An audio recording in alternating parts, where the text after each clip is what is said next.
అందరికీ నమస్కారం. నేను మీ journalist Madan Mohan. Welcome to our Madan TV news channel.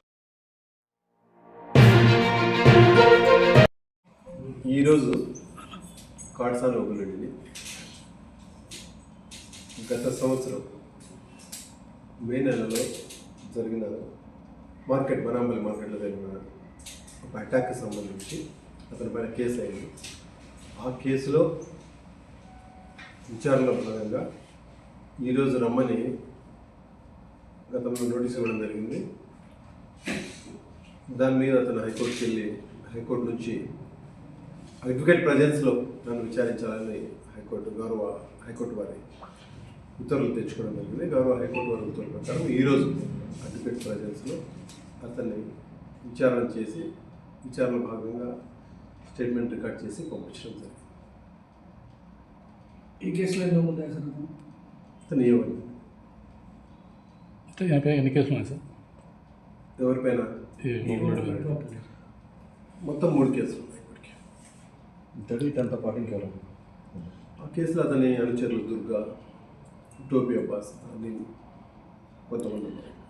Sir ఇటీవల ఒక 3-4 డేస్ క్రితము ఆయన రెచ్చగొట్టే విధంగా, కార్యకర్తలను రెచ్చగొట్టే విధంగా సీఎంను అనుచిత వ్యాఖ్యలు చేసిన విధంగా ఉంది. సో దాని మీద ఏమన్నా మరి కేసు ఆ రోజు నమోదైంది. ఆ రోజే ఒక కేసు రిజిస్టర్ చేయడం జరిగింది అతని పైన. ఆ కేసు కూడా విచారణలో.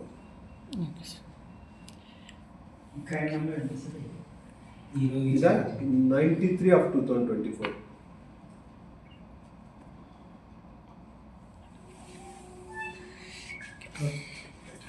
ఈరోజు బనాంపల్లిలో వైసీపీ పార్టీ తరఫున బాబు షూటీ భవిష్యత్తు గ్యారంటీ అనే దానికి వ్యతిరేకంగా వైసీపీ పార్టీ నియోజకవర్గ విస్తృత స్థాయి సమావేశం ఒక కార్యకర్తలతో జరిగింది.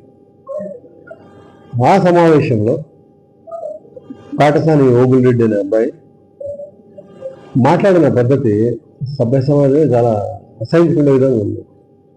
చాలా వల్గర్గా మాట్లాడాడు. 1, 2 రెచ్చగొట్టే స్పీచ్, బెదిరించే స్పీచ్. మనం ఇంకా ప్రజాస్వామ్యంలో ఉన్నాం.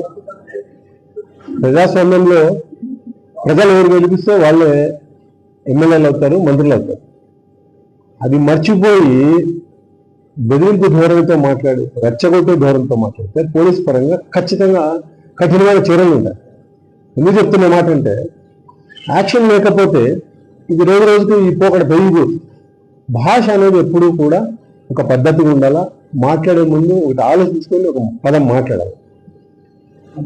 ఆ మాట్లాడేటప్పుడు మనం ఏ విధంగా ఉన్నాము, ఆయన తండ్రి గతంలో ఏ పొజిషన్లో ఉన్నారు, ఈ అబ్బాయి ఇప్పుడు ఏ పొజిషన్లో ఉన్నారు అని చూసుకొని మాట్లాడాలి. ఎందుకు ఒక గౌరవమైన పదవిలో ఒక పార్టీలో ఉన్నప్పుడు దాన్ని చూసుకొని మాట్లాడాలి. అట్లా కాకుండా రెచ్చగొట్టే విధంగా మాట్లాడితే పోలీసులు ఖచ్చితంగా దానిపైన చట్టపరమైన చర్యలు ఖచ్చితంగా ఉంటాయి. ఆ చర్యల భాగంగానే ఈరోజు 153 కింద ఒక కేసు కట్టడం జరిగింది. భవిష్యత్తులో ఇదే కొనసాగితే ఇంకా కఠినమైన చర్యలు ఉంటాయి. ఇది గుర్తుపెట్టుకోవాలి. సో ఇంత నుంచి మళ్ళీ చెప్తున్నాం పోలీసు వారి తరఫున, భాష అనేది కంట్రోల్ పెట్టుకొని మాట్లాడితే బాగుంటుంది. ఎవరైనా సరే భాష మితిమీరినప్పుడు, బాధ్యతాయుతమైన ఒక పొజిషన్లో ఉన్నప్పుడు భాష మితిమీరితే, ఇది డెమోక్రటిక్ కంట్రీ, డెమోక్రటిక్ వేలోనే మాట్లాడాలి. ఏదన్నా వల్గర్గా మాట్లాడితే మాత్రం ఖచ్చితంగా చట్టపరమైన చర్యలు ఉంటాయి. ఈరోజు ఆ యాక్షన్ స్టార్ట్. Thank you.